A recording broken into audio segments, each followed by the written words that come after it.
मैं रवि कुमार, स्वागत है आपका रेनेशा आईएएस में। आज हम लोग कुछ खास मुद्दों पर चर्चा करने वाले हैं। कई अपडेट्स आए हैं, खास करके सरकार के द्वारा मध्य रात्रि में एक समिति का गठन किया गया है। उस समिति के बारे में भी हम लोग चर्चा करेंगे। 14 जेपीएससी के बारे में भी चर्चा करेंगे, प्लस सुप्रीम कोर्ट और हाई कोर्ट के बारे में भी चर्चा करने वाले हैं। वहाँ पर भी जेपीएससी या जेएसएससी से रिलेटेड कई मुद्दे पहुँचे हुए हैं, तो उस पर भी हम लोग चर्चा करने वाले हैं। यहाँ पर 14 जेपीएससी और 15 जेपीएससी दोनों के क्लासेस चल रहे हैं। चूँकि 14 जेपीएससी के प्रारंभिक परीक्षा हो चुके थे और मुख्य परीक्षा भी होने वाला था, इसलिए 15 जेपीएससी के फाउंडेशन बैच को ऑलरेडी आपका 14 जुलाई को शुरू कर दिया था, तो उसी मोड में उसको रखा जाएगा।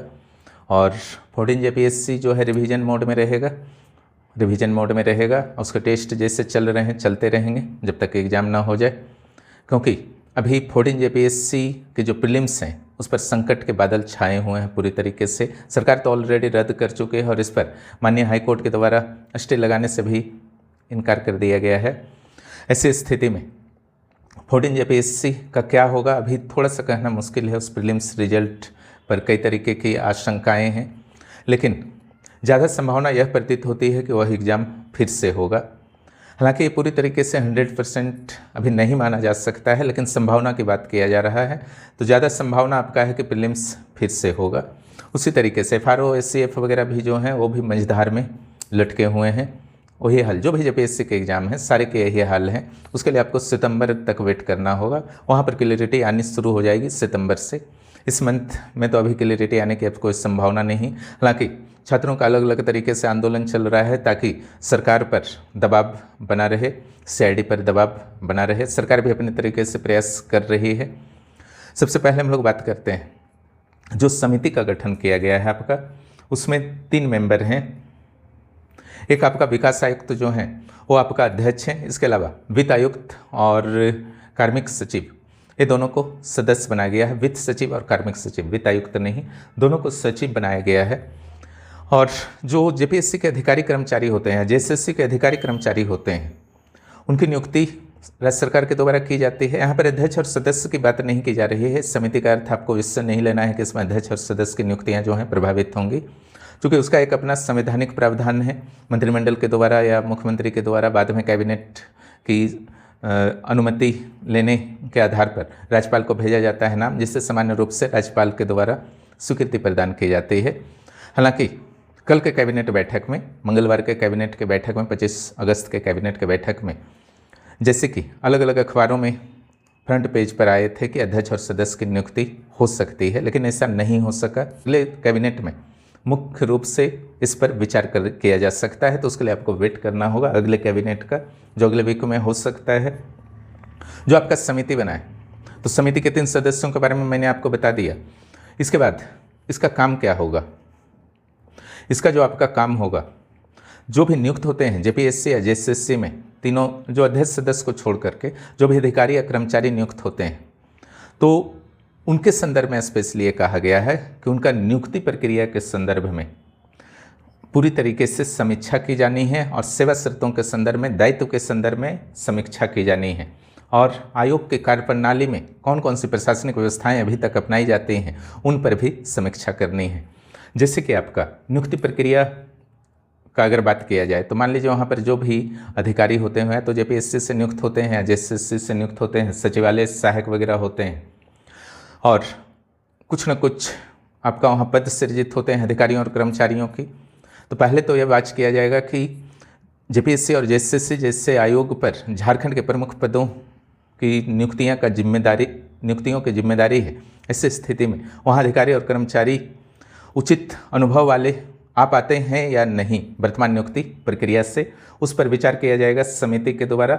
और वहाँ पर क्या समस्या है, कर्मचारियों के साथ क्या क्या समस्याएं आती हैं, अगर किसी भी कार्मिक या अधिकारी को नियुक्त किया जा सकता है तो कैसे दूर किया जा सकता है, उनकी सर्विस कंडीशंस क्या होनी चाहिए, वर्तमान में क्या है और क्या होनी चाहिए, उनकी सेवा अवधि कितनी होनी चाहिए किसी भी आयोग में। इसके अलावा उनके स्थानांतरण या अवकाश से रिलेटेड, जिम्मेदारियों से रिलेटेड सारे मैटर्स पर गहन अध्ययन करने के बाद समिति के द्वारा सिफारिश की जाएगी। देखा जाएगा कि वहाँ पर मैन पावर की कमी तो नहीं है, यानी कि जो सृजित क्षमता है उसके अपेक्षा कितने लोग नियुक्त हैं उस चीज़ को भी देखा जाएगा। कार्य के अनुसार सही तरीके से वहाँ पर कुशल कर्मचारियों और तकनीकी कर्मचारियों की नियुक्ति हो पाई है या नहीं, इन सारी चीज़ों का अध्ययन किया जाएगा। लेकिन लेटर से ही आपका स्पष्ट है कि जेपीएससी और जेएसएससी के जो संवैधानिक स्थिति है, खास करके जेपीएससी के, जेएसएससी की विधिक स्थिति जो है, उनकी स्वायत्तता प्रभावित ना हो, क्योंकि स्वायत्तता पर तो आघात हुआ है किसी न किसी रूप में, जिसके कारण ही सारी समस्याएं जो आप देख रहे हैं झारखंड में वो उत्पन्न हुई हैं। तो उस पर सरकार द्वारा यह प्रयास किया गया है। प्रयास तो सकारात्मक है, लेकिन कमेटी तो पहले भी बने थे। जैसे कि पूर्व IAS अधिकारी शिव बसंत थे, वो जेपीएससी के अध्यक्ष भी रह चुके थे, तो उस समय भी आपका कमेटी बने थे। उसका क्या रिपोर्ट आया नहीं आया आज तक पब्लिक डोमेन में तो नहीं आया है ना। ये नहीं होना चाहिए। जब कमेटी बना है तो बहुत अच्छी तरीके से रिपोर्ट आए और आम जनता, आम अभ्यर्थियों के समक्ष रिपोर्ट आना चाहिए, ताकि लोग जान सकें किस क्षेत्र में क्या क्या वास्तव में प्रयास किया गया समिति के द्वारा, सरकार के द्वारा। अभ्यर्थियों से सीधे सीधे आपका संबंध नहीं रखता है। नियुक्तियों से जो आपका परीक्षा प्रणाली और नियुक्तियों से सीधे सीधे संबंध नहीं रखता है। लेकिन यह कहना कि संबंध नहीं रखता है वो गलत है। अप्रत्यक्ष रूप से तो संबंध रखता है ना। जैसे आपका नियुक्ति प्रक्रिया इसके माध्यम से ज़्यादा व्यवस्थित हो सकती है, कार्मिकों की कमी समाप्त होगी, उनके अनुभव बेहतर होंगे, तो जो भी अधियाचना सरकार की ओर से भेजी जाएगी निश्चित रूप से उस पर एक बेहतर तरीके से एग्ज़ाम लिए जाएंगे, रिजल्ट दिए जाएंगे और पारदर्शिता की संभावना बढ़ेगी, प्रशासनिक दक्षता बढ़ेगी अनुभवी लोगों को नियुक्त करने से। और आयोग के लिए भी एक समिति की सिफारिश जो भी होती है, अगर उसके अनुसार रूल्स रेगुलेशन सरकार के द्वारा बनाया जाता है तो आयोग के लिए भी एक आधार रहेगा निश्चित रूप से कि इस अनुसार ही हमारे कार्मिक भेजे जाएं, हमारे अधिकारी भेजे जाएं, ताकि हमारे जो उत्तरदायित्व हैं उसके निर्वहन में किसी भी प्रकार की समस्या ना हो। इसके अलावा बहुत सारे जो आउटसोर्सिंग कंपनियां हैं, जैसे TDPL वगैरह पर आरोप लगा है, जैसे से रिलेटेड भी बहुत सारी कंपनियां हैं, वहाँ पर भी निश्चित रूप से एक रिलेशनशिप पर भी यह समिति जरूर विचार करेगा कि किस तरीके से, अगर निजी एजेंसियों को लेना मजबूरी है तो किस तरीके से लेना जरूरी होगा। क्या एक ही एजेंसी को सारे काम दे दिए जाए? इंटरनल लेवल पर संभव है कि सारे कार्य जो हैं आयोग के कार्यालय में ही संभव हो जाए? तो इन सारी चीज़ों पर विचार करेगा। तो निश्चित रूप से अप्रत्यक्ष रूप से भविष्य के नियुक्ति प्रणाली में आपको इसका प्रभाव देखने को मिलेगा। समिति अगर सही तरीके से सही समय में, क्योंकि देखिए समय सीमा निर्धारित नहीं किया गया, समिति के द्वारा रिपोर्ट देना और सरकार द्वारा गंभीरतापूर्वक इस पर विचार करना, ये दोनों प्रक्रिया अगर पूर्ण हो जाती है सफलतापूर्वक तो निश्चित रूप से इसका सकारात्मक प्रभाव आपकी नियुक्ति प्रक्रिया पर देखने को मिलेगा। पारदर्शिता और भ्रष्टाचार मुक्त व्यवस्था में भी इसका योगदान हो सकता है। सिर्फ इसी का योगदान होगा ऐसा नहीं है, लेकिन बहुत सारे जो प्रयास हैं उनमें से इसे भी आप एक प्रयास के रूप में देख सकते हैं, है ना। अब हम लोग आते हैं सुप्रीम कोर्ट में जो मैटर गया है। एक जनहित याचिका जो दर्ज की गई थी, सोमवार को सुप्रीम कोर्ट में भी इस पर सुनवाई हुई है और शॉर्ट सुनवाई हुई, बहुत लंबा तो नहीं चला, क्योंकि CBI इंक्वायरी की बात की गई थी जेपीएससी और जेएसएससी के एग्जाम्स में। शुरू में तो सिर्फ 14 जेपीएससी था, लेकिन बाद में आपका शायद CGL भी जुड़ा है, मैं कन्फर्म नहीं हूँ, लेकिन जुड़ा है। लेकिन नोटिस गया है दोनों आयोग को, तो ज़रूर कुछ एग्जाम्स वहाँ पर जुड़े हुए हैं।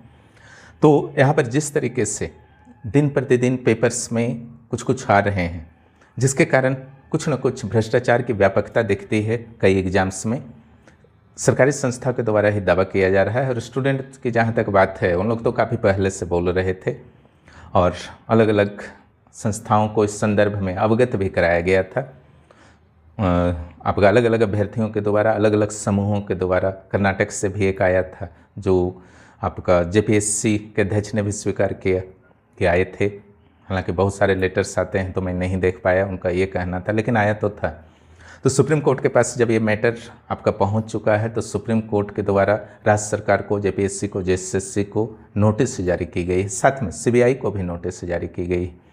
इसका सिंपल सा नोटिस का आपका अर्थ है कि जो भी व्यापक रूप से भ्रष्टाचार की शिकायतें मिली हैं तो उसके लिए क्या CBI का जांच नहीं होना चाहिए? क्यों न जिस CBI का जांच करवा दिया जाए। तो अब राज्य सरकार जो है आपका जवाब देगी कि क्यों जांच नहीं करवाना चाहिए अथवा करवाना चाहिए। तो राज्य सरकार के द्वारा जवाब दोनों पक्ष पर दिया जा सकता है।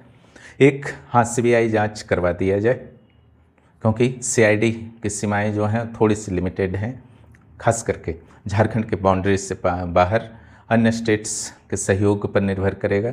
सीबीआई के अधिकार थोड़ा सा ज़्यादा व्यापक है सीआईडी की अपेक्षा, इसलिए सरकार के द्वारा कहा जा सकता है कि सीबीआई जांच करा दिया जाए, तो फिर सुप्रीम कोर्ट इस संदर्भ में निर्देश जारी कर देगी, ऑर्डर जारी कर देगी।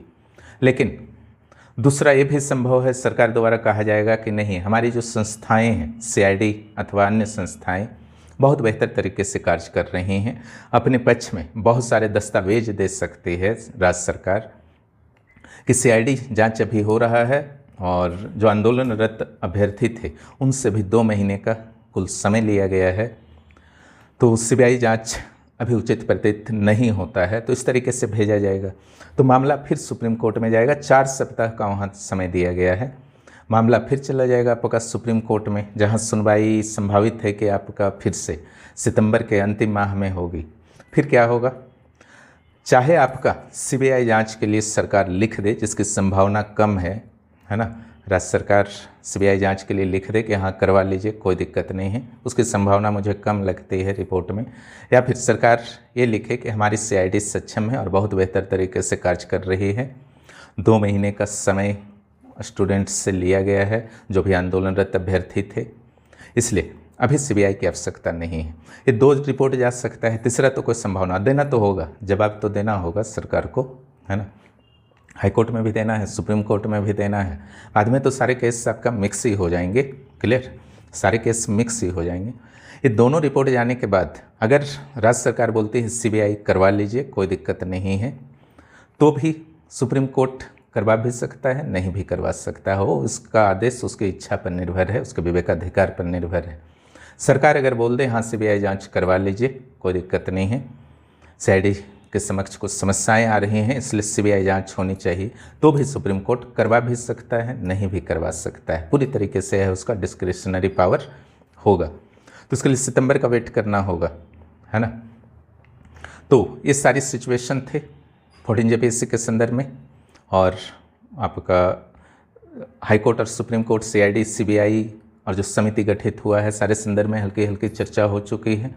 तो हर दृष्टि से अभ्यर्थी अपने अपने तरीके से प्रयास कर रहे हैं ताकि सरकार पर दबाव बना रहे और सरकार उचित निर्णय ले सके। सरकार भी समय ले रही है ताकि कुछ ऐसा रास्ता निकल जाए जिससे जो सही तरीके से कैंडिडेट गए हैं, भर्ती व्यवस्था में लाख भ्रष्टाचार के बावजूद जो कैंडिडेट सही तरीके से प्रवेश किए हैं, अलग अलग पदों को प्राप्त किए हैं, तो उनके हितों का भी नुकसान ना हो, और जो गलत तरीके से प्रवेश किए हैं वह इस व्यवस्था से बाहर हो जाएं।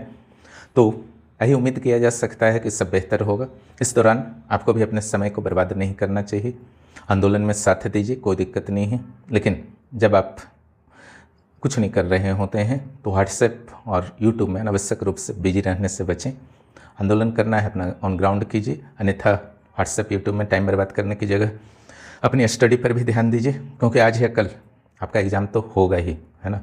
समय को नष्ट करके कुछ मिलेगा नहीं, बाद में फिर परेशानी फील होगा। उससे बेहतर है कि अपनी जो भी प्लानिंग है ना, उसको पूर्ण करने के लिए, क्योंकि झारखंड में देखिए आपको कोई भी पद लेना है तो जेपीएससी और जेएसएससी के माध्यम से ही सरकारी पद ले सकते हैं, और तो कोई रास्ता है नहीं। तो उसके सिलेबस आपके पास हैं तो अपना स्टडी कीजिए और निश्चित रूप से सब कुछ अच्छा होगा सही समय आने पर।